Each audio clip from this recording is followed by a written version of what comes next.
حضرت سیدہ فاطمہ الزہرا تشریف لائیں یا پیغام بھیجا، دونوں طرح کی روایات ہیں۔ 3 طرح کے اموال پہ مدینہ کے مسلمانوں کا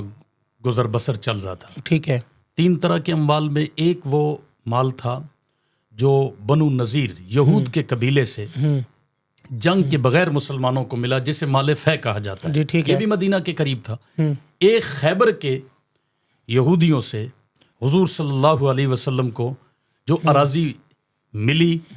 اس سے جو پیداوار آتی تھی۔ اچھا، خیبر کے شمال مشرق کی جانب یہ فدق ہے، فدق کی زمینیں، خیبر کے باغات، یہ 1400 جو اس مارکے میں شریک تھے ان سب صحابہ میں تقسیم ہوئے ہیں۔ ایک حصہ حضور صلی اللہ علیہ وسلم کو بھی ملا۔ اب ذرا سمجھیے گا اس بات کو،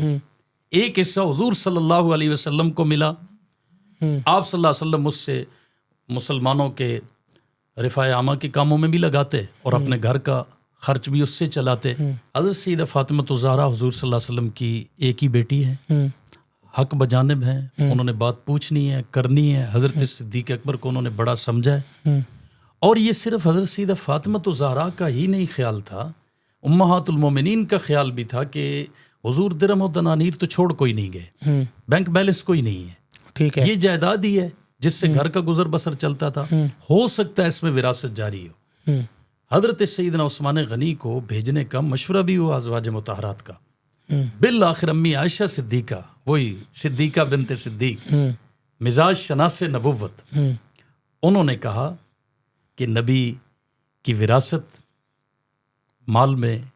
منقولہ جائیداد میں نہیں چلتی۔ ذہن میں یہ سوال تھا کہ ہو سکتا ہے حضور نے جو کہا ہے کہ وراثت نہیں چلتی وہ درہم و دنانیر اور بینک بیلنس میں کہا ہو، منقولہ جائیداد میں چلتی ہو۔ اب حضرت سیدہ فاطمہ الزہرا کا یہ سوال اس اعتبار سے حضرت صدیق اکبر رضی اللہ تعالی عنہ نے جو جواب دیا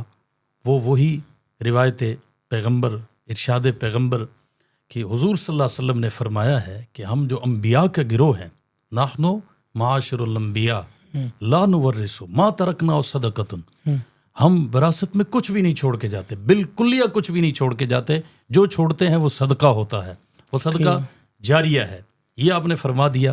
ایک عجیب بات یہ ہے کہ حضرت ابو بکر و عمر پہ الزام لگانے والوں کو شرم نہیں آتی، وہ اس بات کو نہیں سوچتے کہ اگر اپنی بیٹیوں کو دیکھتے نا، ابو بکر و عمر دونوں حضور صلی اللہ علیہ وسلم کی بیوی ہیں نا، حضرت حفصہ بھی اور حضرت عائشہ صدیقہ بھی،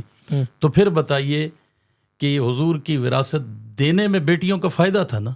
حضور کی بیویاں، جیسے بیٹی کا حق بنتا ہے تو کسی شخص بیوی کا بھی حق بنتا ہے، اور وہ بیویاں حضور کی، بیٹیاں کس کی ہیں؟ حضرت ابو بکر عمر کی، لیکن انہوں نے ہر طرح کی مصلحت کو بالائے طاق رکھ کے حضور صلی اللہ علیہ وسلم کے فرمان کو مقدم رکھا ہے۔ اور ہمارا عقیدہ ہے جس بچی کی تربیت ایسے ماحول میں ہوئی ہو کہ وہ اپنے بابا کے پاس